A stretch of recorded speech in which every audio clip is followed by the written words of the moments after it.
equipment that works for the dog doesn't work very well for the horse.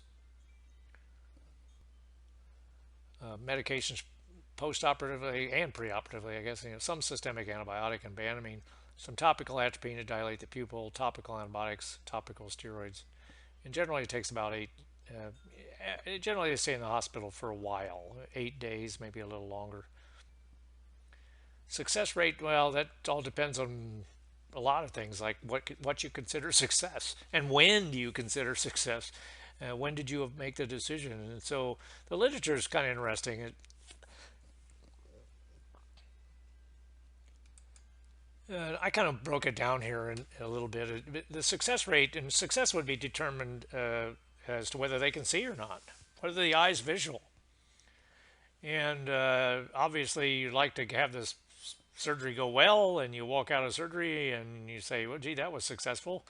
And that's truly very in the high 90s. The initial surgery goes well most of the time, but then it declines. If the horse had uveitis, the uveitis isn't going to go away; it's still there. And cataract's gone. They see. Several different universities. Ohio State said that 49% visual at 1 month. Texas A&M said 44% still visual at a year. I looked at Florida's data and found 39% still visual at a year and a half post-op. North Carolina had 54% still visual at 35 months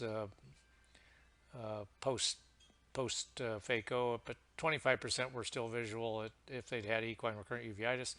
I looked at another group of horses, my own cases. The previous Florida data was some other clinicians. I looked at my own data at Florida and had 26.3% visual 2 years post-op. And we had quite a number of cases. And so it's very disconcerting as to see this long-term data. But we're learning and getting better, and hopefully the future will be good as well. Like I said, once again, this is not an easy surgery. Surgery is easiest in foals and yearling because their lenses are small, and but the uveitis complicates things quite a bit. Here's a successful surgery in a foal. So the pupil's dilated. It's been with atropine. We're making our incision in the conjunctiva.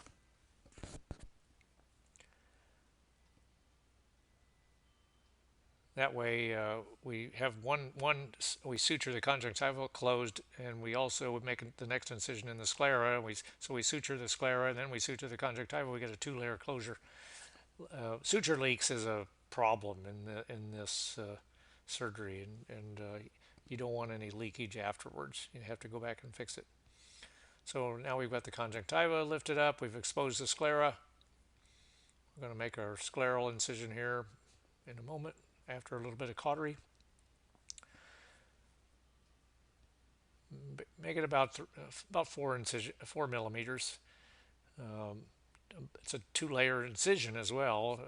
Perpendicular cut first. It helps it close better. So we'll make a perpendicular and then a diagonal cut, so we don't just enter.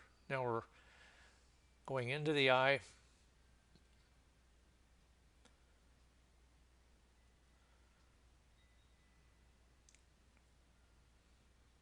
And we get a little aqueous bath. We put some trypan blue in the eye so we can see the capsule. Now we're taking a needle to make our circular capsular incision. The phaco doesn't, the ultrasound does not affect the capsule, so we have to physically remove it. We don't remove much of it either, just 4 or 5 millimeters. So now it's stretchy, so we're taking advantage of the elasticity of the capsule with a special long forceps. Now we're in with a phaco. The phaco acts like a little jackhammer. It vibrates, it irrigates, and it aspirates. And this is a full, it's really soft. Just takes your time. Take your time, let the pieces aspirate towards you. Don't get in a hurry.